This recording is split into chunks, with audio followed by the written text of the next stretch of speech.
नमस्ते, आदाब, सत श्री अकाल। आप सबका स्वागत है आपके पसंदीदा प्रोग्राम राजू रमन बाज में। मैं आपका होस्ट, आपका दोस्त राजू, आप सबका तहे दिल से इस्तकबाल करता हूं।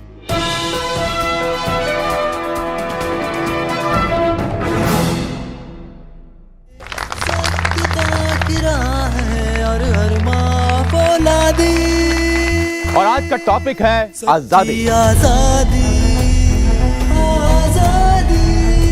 सच्ची आजादी, आजादी, सच्ची आजादी।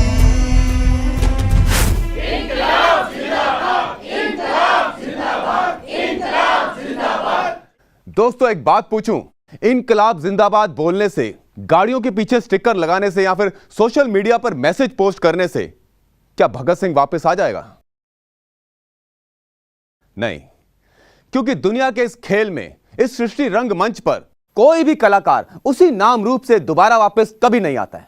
हां, उन्होंने अपने समय अनुसार अपना पार्ट बखूबी निभाया। मैं सलाम करता हूं उनकी कुर्बानी को, उनकी शहादत को, जो उन्होंने अपने देश के लिए की। लेकिन आज क्या हम अपनी आजादी को बनाए रखने के लिए, अपने देश के लिए कुछ नहीं करेंगे? क्या हमारे देश का युवा यूं ही तमाशा देखता रहेगा? क्या सोच रहे हैं आप लोग? सोच रहे होंगे कि भाई इतना क्यों जोश दिखा रहा है, हम आज कोई गुलाम थोड़े ना है। तो मेरा जवाब है हां, हम फिर से गुलाम बना दिए गए हैं। शांत हो जाइए। इस बार बाहरी ताकतों ने हमें गुलाम नहीं बनाया है, बल्कि अपने ही देह भान, बॉडी कॉन्शियस ने। और ये जो देह भान है ना, ये अंग्रेजों की तरह धीरे धीरे हमारे अंदर घुसा। दरअसल इसने तो हमें पता ही नहीं लगने दिया कि कब ये धीरे धीरे हमारे पूरे वजूद पर कायम हो गया। देहभान, body conscious, what is this all about? ये किस चिड़िया का नाम है भाई? बताता हूं। देखिए, जैसे अंग्रेज चुपके चुपके हमारे देश में बिजनेस करने आए और हमें आपस में लड़ाइयों में उलझाकर अपना गुलाम बना लिया, ठीक वैसे ही ये जो देहभान है ना, ये भी धीरे धीरे दबे पांव हमारे अंदर घुसा और इसने अपने दैहिक रसों में हमें उलझाकर अपना गुलाम बना लिया। और हैरानी की बात तो यह है कि इसकी गुलामी हमें इतनी भा गई कि हम इसे ही अपनी आन बान शान समझने लगे। मुझे लगता है अभी भी आपको कुछ समझ नहीं आया। चलिए, मैं एक काम करता हूं, मैं आपको एक फिल्म दिखाता हूं, जिसे देखकर शायद आपको समझ आ जाए कि मैं कहना क्या चाहता हूं।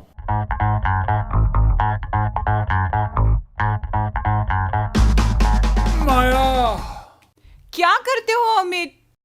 बोला था ना आज पार्टी में जाना पानी है। तो पीने दे यार। और ऊपर से तुम मेरा फोन भी नहीं उठाते। और तुम्हें पता है ना, अगर कोई मेरा फोन नहीं उठाता तो मुझे कितना गुस्सा आता है। अरे पानी तो पीने दे यार। और पता है मुझे किट्टी में जाना है, 1 महीने से मुझे याद है। एक बात लेकिन तुमको बता दूं, आज अगर वर्मा के बच्चे ने मैनहट्टन नाम लिया तो वही पड़ेगी उसको मुझसे। एक बार कंपनी ने उसके क्या भेज दिया मैनहट्टन में, तब से हर किटी में एक ही बात, मैनहट्टन में ये, मैनहट्टन में वो। तुमको पता है असलियत में तो उनकी औकात मथुरा जाने की नहीं है बाय ट्रेन। मैनहट्टन मैनहट्टन करता रहता है। बिल्कुल।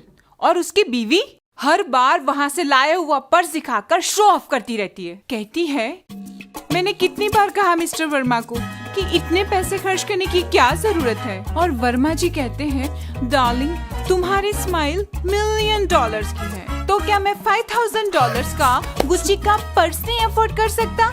जी तो करता है उसी पर्स से उसका गला दबा। तो दबाया क्यों नहीं?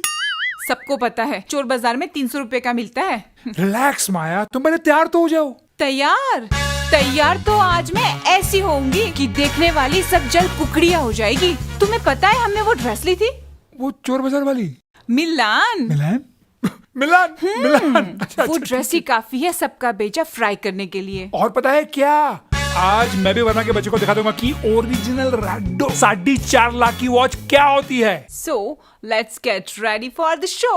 Okay, it's time for show time. चलो। ओए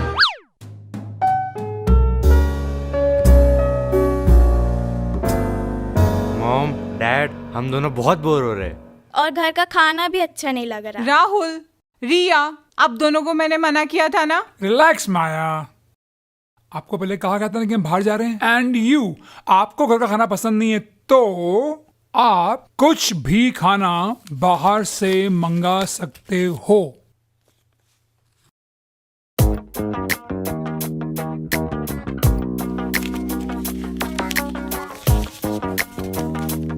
अब तो खुश है। अमित, रिलैक्स माया, लेट देम आल्सो एंजॉय। इनकी एंजॉय हमें महंगी ना पड़ जाए। रिलैक्स माया, मूड मत खराब कर, let's go. How dare you, तुम्हें इतना खूबसूरत दिखने का कोई हक नहीं है। Today you will steal the show. Yes, you will certainly, honey, steal the show.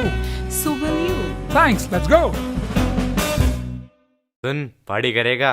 खाने के लिए बहुत कुछ है और लाने के लिए कैश भी। ओ हेलो, इसमें से आधे पैसे मेरे भी हैं। मैं भी अपने फ्रेंड्स को बुलाऊंगी। बुला ले।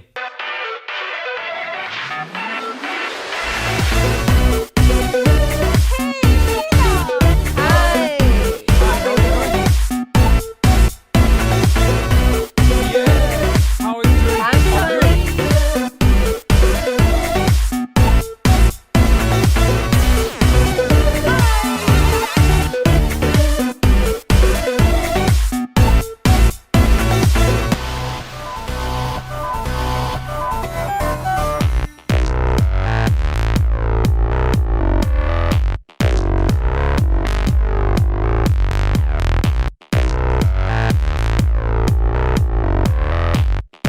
कैसा चल रहा है सब?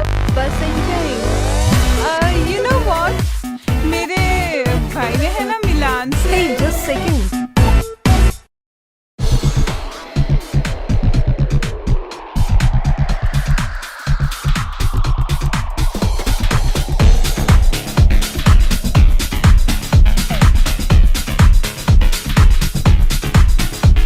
Hey, wow, nice spot.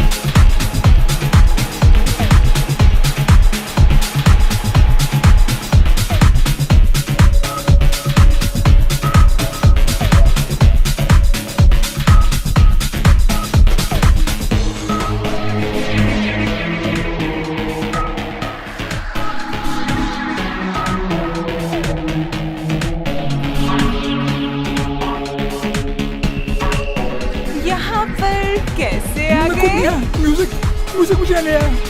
चलो घर पे बताती हूँ। यहाँ पे डीजे बैंड बजा रहा है, घर पे ये मेरी band बजाएगी। Bye. Bye.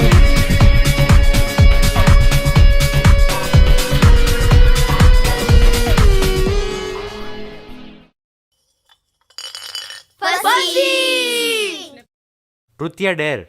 Truth. Exam में कभी चीटिंग की है? अबे यार, वो तो हमेशा ही करते हैं।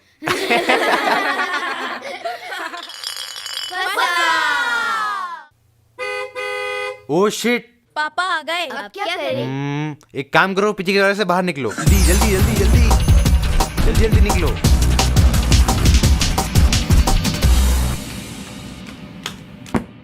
वो शीला के बच्ची को तो मैं अच्छे से जानती हूँ। उसका भाई है ना बड़ा इन्फ्लुएंशियल है, इसीलिए किसी ने मेरे गाउन की तारीफ नहीं की। इस वर्मा के बच्चे को छोड़ूंगा नहीं। इस बेइज्जती का बदला उसको कोर्ट में ड्रैग करके लूंगा। क्या? थोड़ा ज्यादा भूल गया ना? इतने के लिए कोई कोर्ट में घसीटता है कुछ भी? मैं थोड़ा गुस्से में था ना, फ्लो में बह गया। चुप रहो। हाँ।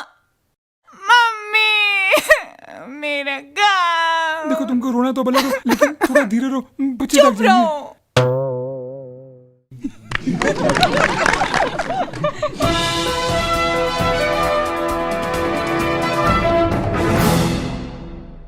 माफ कीजिएगा, ये कोई कॉमेडी फिल्म नहीं थी जिसपे आप लोग हंस रहे हैं या फिर तालियां बजा रहे हैं।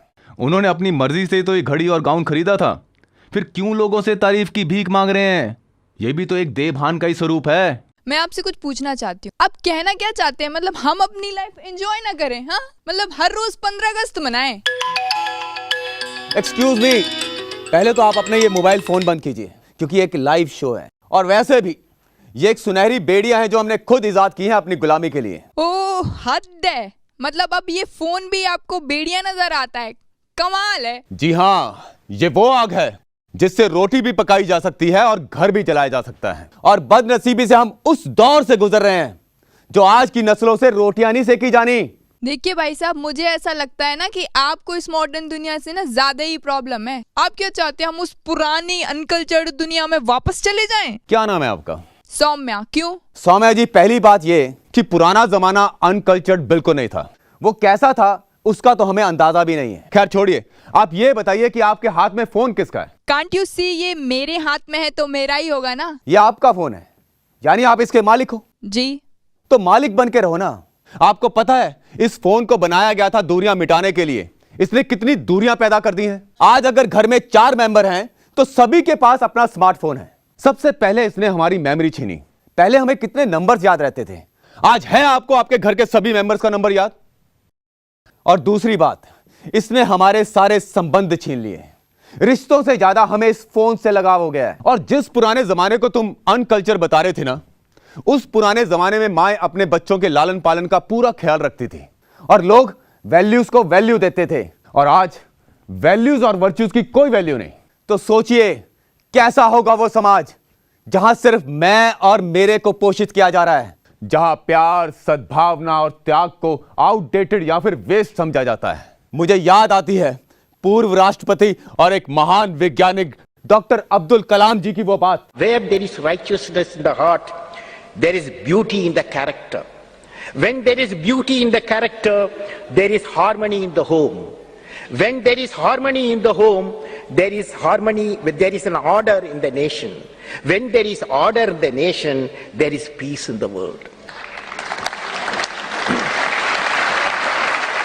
और आज कौन संभाले इस मुसीबत को। बस पकड़ा दिया हाथ में फोन, ले बेटा फोन से खेल ले। और इसकी गुलामी इतनी बढ़ गई है कि दिल्ली और बेंगलोर जैसे शहरों में इसके डी एडिक्शन सेंटर खोलने पड़ गए। अरे दोस्तों, डरो उस वक्त से जब हर गली मोहल्ले में फोन के डी एडिक्शन सेंटर खोलने पड़ेंगे। अरे मैं पूछता हूं, क्या बेताबी है कयामत को इतना जल्दी बुलाने की? क्यों उतावले हो रहे हैं गिद्धों को महाभोज का निमंत्रण देने के लिए? अरे कुछ तो होश की दवा करो यारो। देखो, मैं ये नहीं कहता कि एंजॉय मत करो। अरे एंजॉय करो, आत्मा है ही सुख स्वरूप। लेकिन ऐसे सुख का क्या चाटना जो आपकी खुशी छीन ले।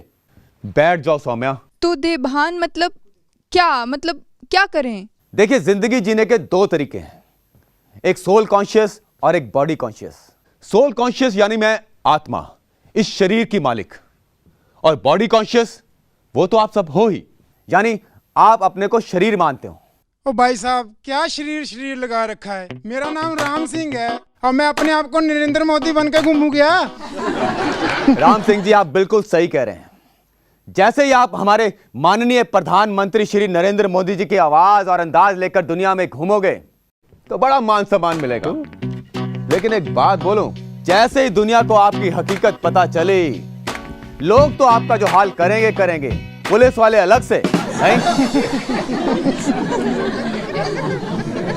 देखिए, जो आप है ही नहीं वो बन के घूमोगे तो प्रॉब्लम तो होगी ना। उसी तरह आप बॉडी हो ही नहीं तो बॉडी बन के घूमोगे तो टेंशन और डिप्रेशन तो होगा ही ना। प्रॉब्लम बॉडी में नहीं, देह में नहीं, देह के भान में है। आज से 40-50 साल पहले इतना देहभान नहीं था। अच्छा, आप बताइए ना अंकल जी, आपने तो वो दौर देखा है ना। आज से 20-25 साल पहले भी डिप्रेशन नहीं था, चाहे पैसा इतना नहीं था पर आपस में प्यार काफी था। अरे आज तो अपनी अपनी ढोलकी और अपना अपना राग होता है। अंकल, आप बिल्कुल सही कह रहे हैं। जो स्मृति में होगा वही तो बाहर आएगा ना। अच्छा, आप में से मेजर ध्यानचंद जी का नाम कौन कौन जानता है? वाह, लगता है सभी हॉकी प्रेमी बैठे हैं यहां पर। यह बात है 1936 की, जब जर्मनी में world cup hockey final match खेला जाना था भारत और जर्मनी के बीच। 25,000 लोग और उनके बीच बैठा था दुनिया का सबसे बड़ा तानाशाह हिटलर। 16-1 से रौंद दिया था भारत ने जर्मनी को। अकेले 15 गोल दागे थे मेजर ध्यानचंद जी ने। और जैसे ही मैच खत्म हुआ, हार से तिल मिलाए हिटलर ने मेजर ध्यानचंद जी को अपने पास बुलाया और पूछा कि आप हॉकी के अलावा क्या करते हैं? मेजर ध्यानचंद जी ने कहा, मैं एक लॉन्स नायक हूं, फौजी। हिटलर मुस्कुराया और बोला, हॉकी का जादूगर और एक सूबेदार? आपके देश ने आपको इतना ही दिया? आप आज से ही, बल्कि अभी से जर्मनी से खेलो। आपको फील्ड कमांडेंट बनाता हूं। दुनिया के सारे ऐशो आराम आपके पास होंगे। पता है मेजर ध्यानचंद जी ने क्या जवाब दिया? उस भारत के सपूत ने कहा, हिटलर साहब, इंपॉर्टेंट ये नहीं कि देश ने मुझे क्या दिया, इंपॉर्टेंट ये है कि मैंने अपने देश को क्या दिया। मैं तो सिर्फ अपने देश के लिए खेलूंगा, चाहे कुछ भी हो जाए। पता है क्यों? क्योंकि अंदर एक जज्बा था अपने देश के लिए कुछ कर गुजरने का, मर मिटने का। और आज हम अपने देश को ही कोसते रहते हैं कि देश ने हमारे लिए क्या किया।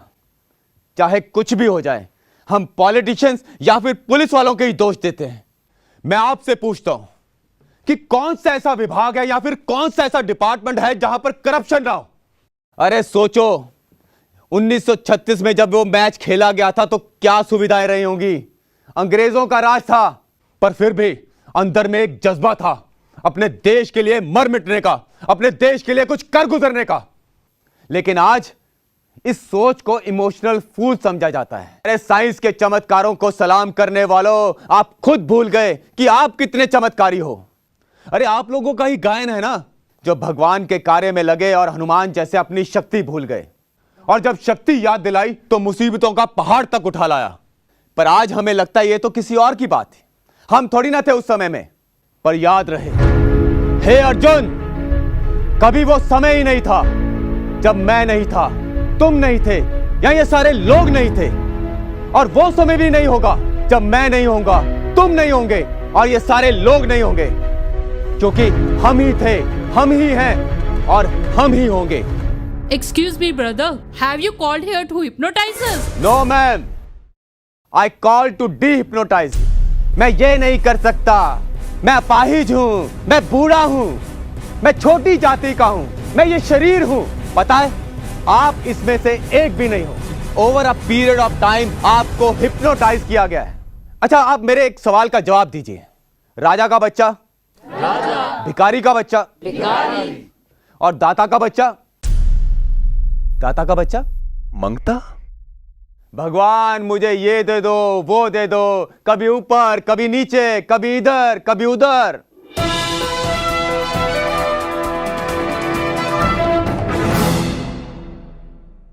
जुग जुग जीता रहे बेटा। मैंने जिंदगी में बहुत कुछ देखा है, लेकिन कभी मैंने इस नजरिए से सोचा ही नहीं। तूने आज साबित कर दिया है कि ज्ञान के लिए उम्र की जरूरत नहीं है, वो उम्र का मोहताज नहीं है। इसके लिए तो सिर्फ पैस चाहिए। जीते रहो बेटा। बुराइयों की बेड़ियां नैतिकता की सीढ़ियां है चढ़े आज। दोस्तों, आज हम उस दौर से गुजर रहे हैं जहां बहुत से गुरु गोसाई, थिंकर्स, फिलोसफर्स, मोटिवेशनल स्पीकर्स दिन रात अलग अलग ढंग से हमें ज्ञान की शिक्षाएं दे रहे हैं। पहले ज्ञान का इतना भंडार नहीं था, लेकिन आज ज्ञान का इतना प्रकाश होने के बाद भी चारों तरफ अंधेरा ही अंधेरा है। हम मॉरली, एथिकली, स्पिरिचुअली गिरते ही जा रहे हैं। पता है क्यों? क्योंकि ज्ञान तो बहुत है, उसे इंप्लीमेंट नहीं कर पा रहे।